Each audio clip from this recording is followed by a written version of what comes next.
The first law of thermodynamics is that to change the energy inside of a system, what's a system? Something you define. Say a closed container full of molecules. That's our system. To change the energy in that system, you can do two things. Work, which we're used to, force times distance, right? You're used to gravity doing work and reducing the energy in the system. Or you're used to a human doing work to increase the potential energy in the system. So to change energy in a system, you can do work, but when it comes to gases, you may also add heat. So the first law of thermodynamics is a conservation law that to change energy, you may either do work or add more energy in the form of heat.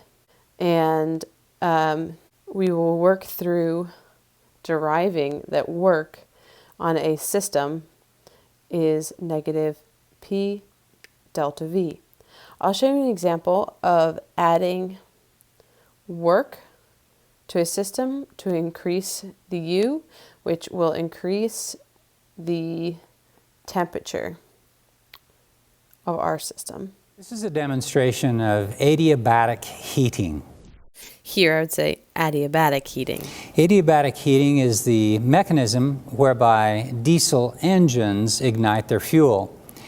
The piston fits inside of a hollow cylinder, and during the compression cycle of the piston, the volume decreases rapidly in the cylinder. Here I would ask you, who's doing work if you're pushing down on a container? Then I'd ask you what you expect to happen if you make volume decrease. But the pressure you're applying is way more than atmospheric. So looking at ideal gas law, you would probably say that the volume is going to decrease a little bit, but the pressure is going to increase a whole lot because I am pushing on it, doing a lot of work. Work is force times distance, compression, and then this force over a tiny area. So I'm really increasing the pressure in that container. Then the whole point of the rubber piston is that it's sealing the number of molecules inside our container. So thus on the other side, only one thing can change. How will it change and what is it? Okay, so temperature change is the only thing, and it has to increase to compensate for the value of PV. T goes up because this whole number overall goes up. Another thing I'd say is that when we do this process, we're going to do it quickly. Why? Well, if you take too long for anything, then the temperature is going to equilibrate with its surrounding. So we're going to do it quickly so that temperature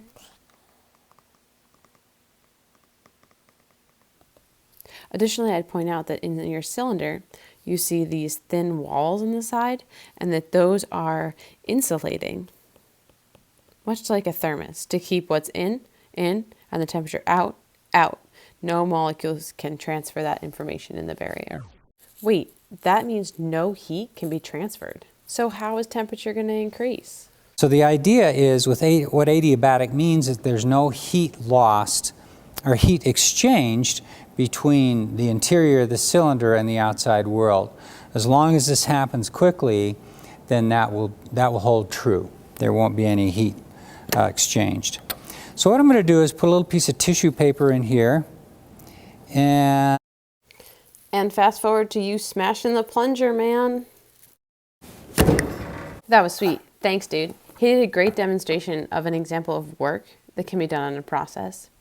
So when you're thinking about increasing the energy, which you know directly relates to the temperature, right? 3/2 NKT, you can equally think about changing the pressure times volume product as well. And there are two ways to do that. What we've mainly been doing is we've been adding heat. So we've been putting something in a water bath or putting something into the freezer, taking away the heat. But you can also do work on a system, which is just what work's always been, force times a compression. So work, just as a heads up, is defined as work on the system, increasing the energy, right? So when you look at the equation down at the bottom, you're going to see this negative sign, and you're going to have to think about what exactly that means. So here's an example of your container, just like we had, in its initial state. And then you do work on it, applying a force, moving the lid down, And now the container is here with a lid down here, right? Final. And you'll see the delta volume has actually gone down, right? Final minus initial. This is going to give you a negative number. But the work you did is positive. So the negative sign here makes to match the work that happens on the gas, using gas terminology, with the way we would define work as an FD. You forcefully push it down and it moves down, doing thus positive work. And in this situation, the lid moves down, decreasing the delta V, so giving delta V a negative number, and your total work is a positive quantity. So our first law of thermodynamics tells us how you can change the energy in gas, heat, or work. Work on is defined as negative P delta V, so that when you squish, work is positive. Squishing takes work. Other textbooks or in other cases, you might see the sign of that being reversed. It's really important to realize who's doing the work. Work done on the system is defined as this. That's an external person, like pushing or pulling on the lid. The work done by the system is actually internal to the system.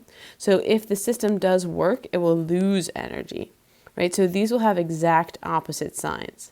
You work on it, energy goes up. You let it do positive work, right? Its energy will decrease. So you might see that work done by as P delta V. Don't let that trip you up. Let's try some practice problems like you see here. Okay, so let's look at an example system. So we want to change the energy in a certain system, meaning a defined container of molecules. We can do some amount of heat. So 60 joules of heat are added to it. And the results in 20 joules of work being done by the system. Okay, so if work is done by the system, that's going to take away energy on the system because it's using its energy to do the work. So we add 60 and we subtract the 20, getting us 40 joules. Now let's look at doing work on the system. So you heat something by 60 joules, that's your Q, and you do work on it, meaning that you squish it, compress it, negative P delta V, where this gets smaller, so negative. Okay, so we've increased the energy now to 80 joules. Just the difference between work done by and work done on. Here's another example of the problem that we can do together. Okay, so we're going to try to change our energy using heat and work. It says the energy change is going to be from compression at atmospheric pressure by 0.25 liters. So here's our delta V magnitude, but our compression is going to tell us that it's a negative delta V quantity. We are going to lose 10 joules of heat. So right now, what I have is that we lose 10, our Q is 10, plus the work. The work is done on the system, work on, which is defined as negative P delta V. So let's go ahead and fill that in. Negative P, we're at atmospheric pressure, and then our delta V, negative delta V. So we have delta V is V final minus V initial. So we have compressed it 0.25 liters, but you need to change liters into meters. Here's the information in our problem to do that conversion. Notice this ends up being a total positive number. So we have a negative and a negative sign. So this becomes positive 25.3.